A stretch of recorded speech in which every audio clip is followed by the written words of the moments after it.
এটা অবশ্যই খাবেন।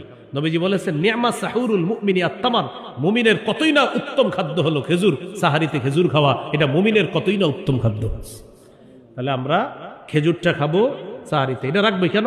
কোনো কেন নাই, আমার নবী খেয়েছেন, আমি খাবো, ব্যাস এই জন্য। মনে থাকবেন ইনশাআল্লাহ। 180 নম্বর আয়াতে আল্লাহ বলেন ওয়ালা ইয়াহসাবান্নাল্লাযীনা ইয়াবখালুনা বিমা আতাহুমুল্লাহু মিন ফাদলিহি হুয়া খায়রাল লাহুম বাল হুয়া শাররুল লাহুম।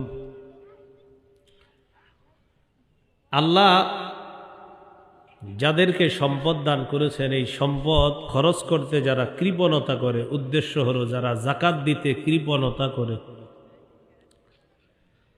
যাকাত আদায়ে যারা কৃপণতা করে, তারা যেন এটা মনে না করে যে আমি কৃপণতা করে যে যাকাত দিলাম না এটা আমার জন্য কল্যাণ, আমি বেঁচে গেলাম।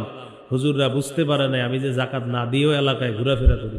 হ্যাঁ, তো কেউ যদি এরকম মনে করে যে আমি যাকাত দিলাম না আমি বেঁচে গেলাম, এটা আমার জন্য কল্যাণ। আচ্ছা, মনে করেন কোনো আলেম জানলো না বা এলাকাবাসী জানলো না আপনি যাকাত দেন নাই, কিন্তু যাকাত ফরজ, এটা ফরজটা করেছেন কে?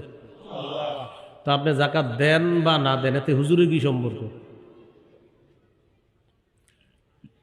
তো আল্লাহ বলেন যারা যাকাত না দেয় তারা যেন এটা মনে না করে যে এটাই আমার জন্য কল্যাণ। আল্লাহ বলেন এটা তাদের জন্য অকল্যাণ।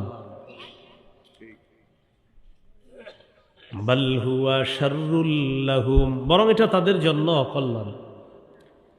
সায়ুতাওয়াকুনা মা বাখিলু বিহি ইয়াউমাল কিয়ামাহ, তারা যাকাত না দিয়ে সম্পদ নিয়ে যে কৃপণতা করেছে, এই কৃপণতা বশত যে সম্পদ তারা যাকাত দেয় নাই, এই সম্পদকে তাদের গলায় বেড়ি পরিয়ে দেওয়া হবে। কবে? ইয়াউমাল কিয়ামাহ, কিয়ামতের দিনে।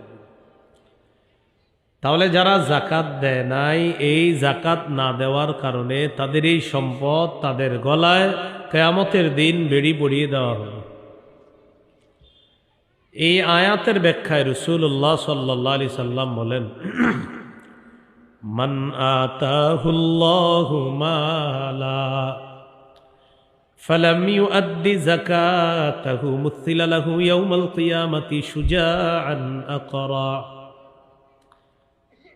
যে ব্যক্তিকে আল্লাহ সম্পদ দান করেছেন আর সে এটা থেকে যাকাত দেয় নাই, কিয়ামতের ময়দানে তার এই সম্পদ 20 দল টেকু সাপে রূপান্তরিত করে এই সাপ তার গলায় পেঁচায় দেওয়া হবে।